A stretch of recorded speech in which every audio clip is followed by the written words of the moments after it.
ऐसा सुना था कि प्यार में इंसान अंधा हो जाता है, पर आज देख भी लिया। इंसान को इंसान से या किसी चीज से भी प्यार करते तो देखा है, मगर हमारी हीरोइन को एक लाश से प्यार हो जाता है जो उसके लिए वापस जिंदा भी हो जाती है। पर इस प्यार का क्या अंजाम होगा ये देखना भी बाकी है। मूवी की शुरुआत हमारी हीरोइन लीसा से होती है जो किसी पार्टी के लिए तैयार हो रही थी, पर उसकी हालत देख के लग रहा था कि वो भी आज के टीनेजर्स की तरह सिर्फ सांसें ही ले रही है, वरना तो जिंदगी से तंग आई अंदर से पूरी मर चुकी है। तभी वहाँ लीसा की बहुत अच्छी दोस्त और सौतेली बहन टेफी आ जाती है और यहाँ इनकी बातों से हमें पता चलता है कि लीसा का दिमागी इलाज चल रहा है और डॉक्टर ने उसे ज्यादा से ज्यादा लोगों से इंटरेक्ट करने का बोला है। यही वजह है कि टेफी उसे अपने साथ पार्टी पर ले जा रही है। टेफी लीसा को फ्रेश होने के लिए अपनी टैनिंग बेड को इस्तेमाल करने का कहती है। लीसा भी उसकी कोई बात नहीं टाल सकती थी, इसलिए टैनिंग बेड में जाकर लेट जाती है, पर उसमें कुछ मसला होने की वजह से बेचारी को इलेक्ट्रिक शॉक्स लग जाते हैं। अगले सीन में हम इन दोनों को पार्टी के लिए जाता देखते हैं,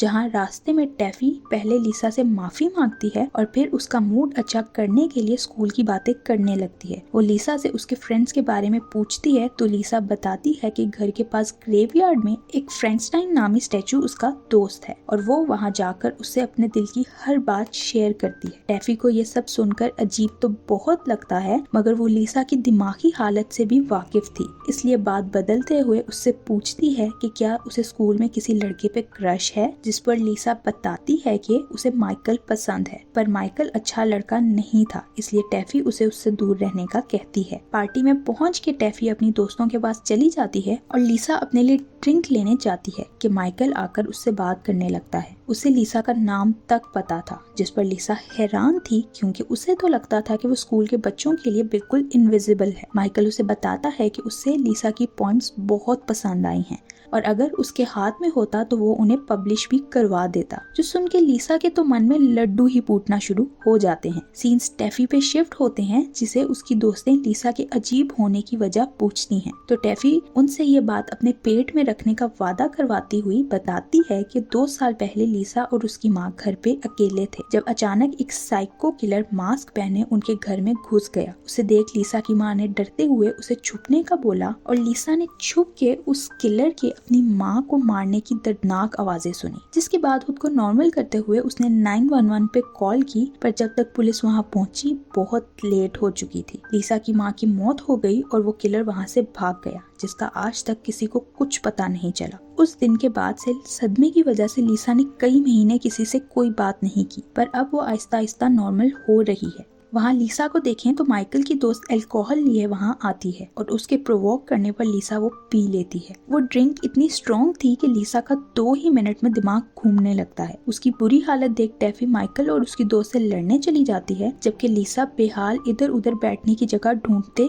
नजर आती है। तभी वहाँ उसका क्लास फेलो आ जाता है जो लीसा को नशे में देख ऊपर रूम में ले जाता है। वो बच्चों की तरह लीसा का ख्याल रख रहा था, पर रूम में पहुंचते ही उसका मकसद खुल के सामने आ जाता है। तभी अचानक मौसम भी बहुत खराब होने लगता है। लीसा का क्लास फेलो उसका फायदा उठाने की कोशिश करता है, पर लीसा उसे दूर करती रूम से निकल आती है। वो ऐसे ही नशे की हालत में परेशान ग्रेवयार्ड पहुंच जाती है और फ्रैंकस्टाइन से कहती है कि I wish I was with you, यानी काश मैं तुम्हारे साथ रह सकती। तभी तेज लाइटनिंग से सीन ब्लैंक हो जाता है। नेक्स्ट सीन में हम लीसा को घर पे देखते हैं, जहाँ वो आज हुए हादसों के गुस्से और फ्रस्ट्रेशन की वजह से वॉशरूम का मिरर तोड़ देती है। सोते वक्त भी वो ख्वाब में फ्रैंकस्टाइन को इमेजिन कर रही थी, जहाँ वो उसके साथ एक अच्छी और सुकून वाली जिंदगी गुजार रही है। उसे उसकी ख्वाबों की दुनिया से टेफी आके जगाती है। दोनों कल रात के बारे में बात कर ही रहे थे कि लीसा की सौतेली माँ गुस्से में उसे आवाज लगाती है, जो उसे नीचे आने के लिए बुला रही थी। लीसा के नीचे जाने पर उसे पता चलता है कि वो लीसा के कल रात वॉशरूम का मिरर तोड़ने पर गुस्सा है। उनकी बातों से पता चल जाता है कि वो लीसा को कुछ खास पसंद नहीं करती, इसीलिए उसकी छोटी छोटी बात पकड़ कर बतंगर बनाना उनका फेवरेट काम है। टेफी उन्हें रोकने की कोशिश करती है, पर उन पे कोई खास असर नहीं होता। आखिर उनका मूड ठीक करने के लिए लीसा के पिता उसे वॉशरूम साफ करने और मिरर के पैसे देने का कहते हैं, जो लीसा वादा करती है कि एक्स्ट्रा शिफ्ट्स लगा के पूरा कर देगी। तभी वो लोग न्यूज में देखते हैं कि कल रात तेज लाइटनिंग की वजह से बिजली ग्रेवयार्ड में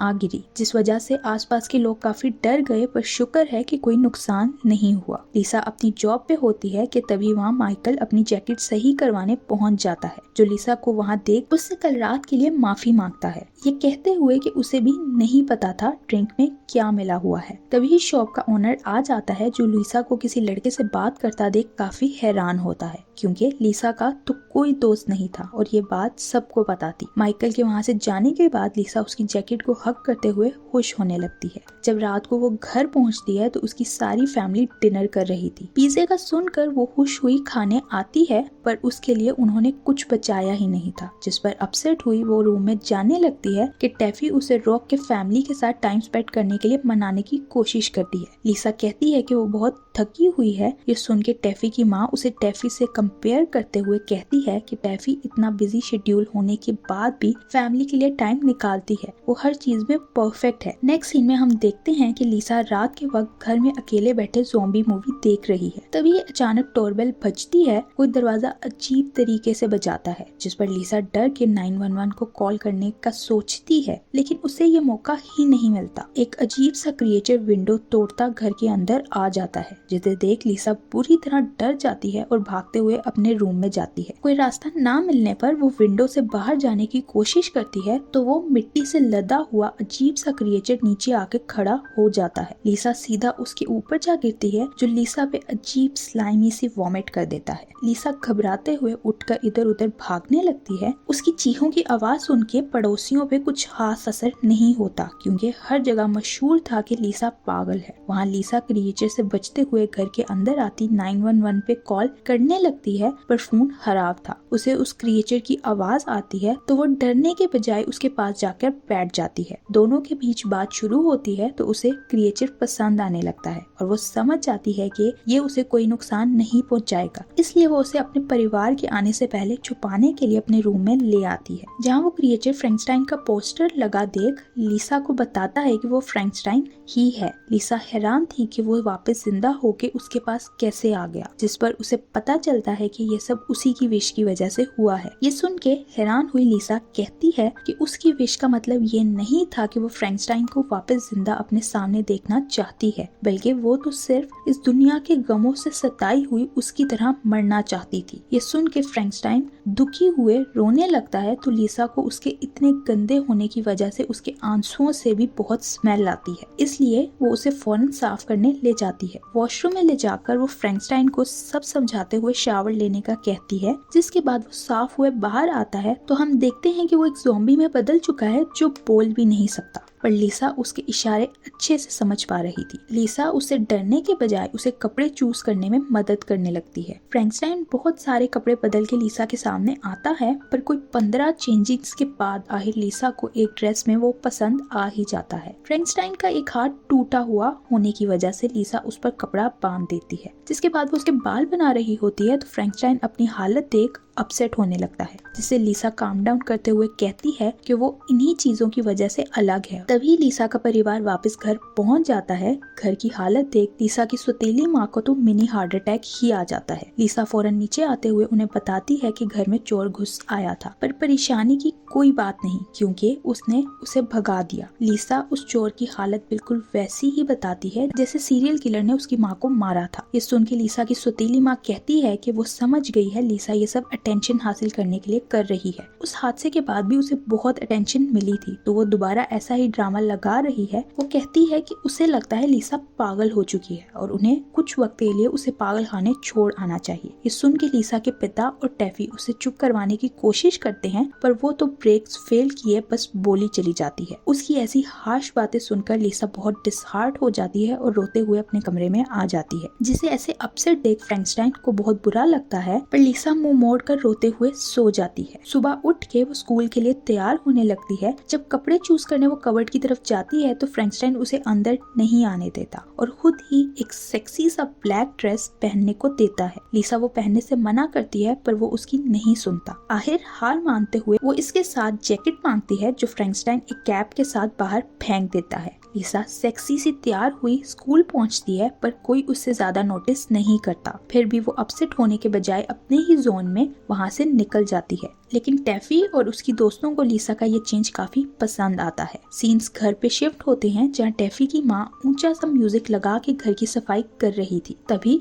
फ्रैंकस्टाइन नीचे आ जाता है। पियानो देख वो पियानो बजाने लगता है, पर टैफी की माँ को कुछ खबर नहीं थी। जब वो खाने बैठती है तो डोरबेल बजने पर वो बाहर चली जाती है, जिसका फायदा उठा के फ्रैंकस्टाइन उससे लिसा का दिल दुखाने का बदला लेने के लिए उसके खाने में कीड़ा डाल देता है, जो खा के टैफी की माँ का क्या हाल हुआ होगा मुझे बताने की बिल्कुल जरूरत नहीं। इस हरकत के बाद फ्रैंकस्टाइन मजे से वापस रूम में आ जाता है। लिसा को अकेला देख माइकल उससे बात करने आता है और उससे नोट्स मांगता है। लिसा भी उसके साथ कंफर्टेबल हुई उसके बहुत करीब आ जाती है, पर टैफी कबाब में हड्डी बनी बीच में आ जाती है और माइकल को उसकी बहन से दूर रहने के लिए वार्न करती है। वो समझ नहीं पा रही थी कि लिसा को इस जबरकंजू में क्या पसंद आता है, लेकिन उसे कौन समझाए कि प्यार तो अंधा होता है, उसमें जात पात नहीं देखी जाती है। टैफी लिसा से कहती है कि वो आज घर लेट आएगी, इसलिए लिसा को ही घर पे सब संभालना होगा। घर आके लिसा फ्रैंकस्टाइन से बात करते हुए उसे पूरे दिन के बारे में बताती है। वो बहुत खुश थी कि माइकल ने उससे अच्छे से बात की। उसे लगता है कि ये सब उसकी ड्रेसिंग की वजह से हुआ जो फ्रैंकस्टाइन ने करवाई थी, इसलिए वो उसे थैंक यू करती है। पर फ्रैंकस्टाइन इसके बदले उसे अपने खराब बॉडी पार्ट्स सही करने का कहता है, जो लिसा के बस पे नहीं था। वो उसे समझाती है कि वो एक मरे हुए आदमी की मदद नहीं कर सकती। दोनों बात कर ही रहे होते हैं कि वहाँ टैफी की माँ आ जाती है, जिस पर फ्रैंकस्टाइन फौरन कबर्ड में छुप जाता है। टैफी की माँ को लग रहा था कि उसके खाने में कीड़ा लिसा ने डाला है, इसलिए वो उसे बातें सुनाने लगती है। वो कहती है कि लिसा बहुत ही एहसान फरामोश है,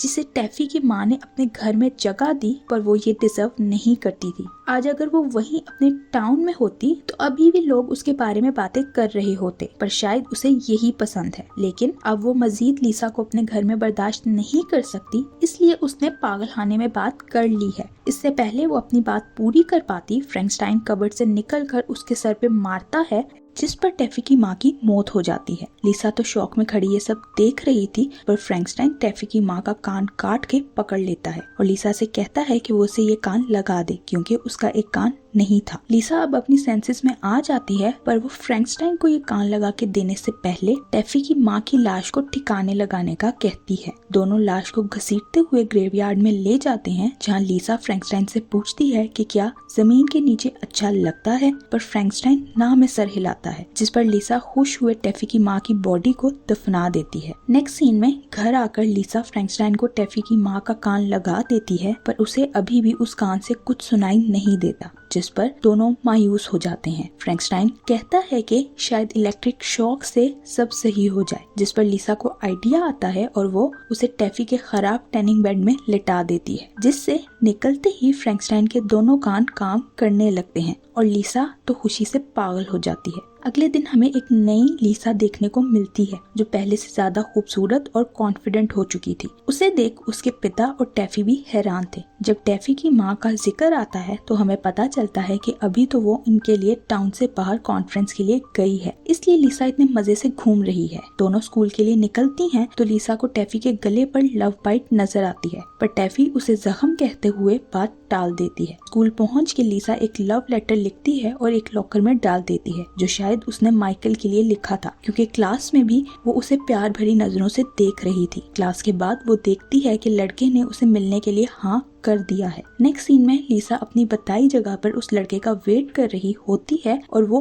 आ भी जाता है, पर वो माइकल नहीं बल्कि वही क्लास फेलो निकलता है, जिसने लिसा के नशे में होने का फायदा उठाकर उसे जबरदस्ती करने की कोशिश की थी। लिसा उसे लिए उसी ग्रेवयार्ड में पहुंच जाती है, जहां वो उसे दिखाती तो बहुत सुहाने ख्वाब है, पर उन पे पानी फेरने के लिए पीछे से फ्रैंकस्टाइन निकल आता है, जो उस लड़के का हाथ काट लेता है। वो डर के मारे चिल्लाते हुए अपनी जान बचाने के लिए भागता है, पर फ्रैंकस्टाइन उस पे एक्स से हमला करता उसे मार डालता है। घर आके लिसा फ्रैंकस्टाइन को उस लड़के का हाथ लगा देती है, जिसके बाद वो वापस टैनिंग मशीन में लेट जाता है और वहाँ से निकलने पर वो पहले से बेहतर और अच्छा लग रहा था। दोनों बहुत खुश थे और इसी खुशी में डांस करने लगते हैं। जिसके बाद घर के अंदर जाके फ्रैंकस्टाइन पियानो बजाने लगता है। उसे इतना अच्छा पियानो बजाते देख लिसा भी हैरान थी। तभी उसे पता चलता है कि वो अपनी पहली जिंदगी में म्यूजिशियन था। लिसा उसे बताती है कि ये पियानो उसके पिता का है जो वो उसकी मॉम के लिए बजाया करते थे, पर फिर उनकी मौत हो गई और सब खत्म हो गया। ये सुन के लीसा का मूड अच्छा करने के लिए फ्रैंकस्टाइन एक अच्छी सी धुन बजाने लगता है, जो सुन के लीसा चेयर अप हुई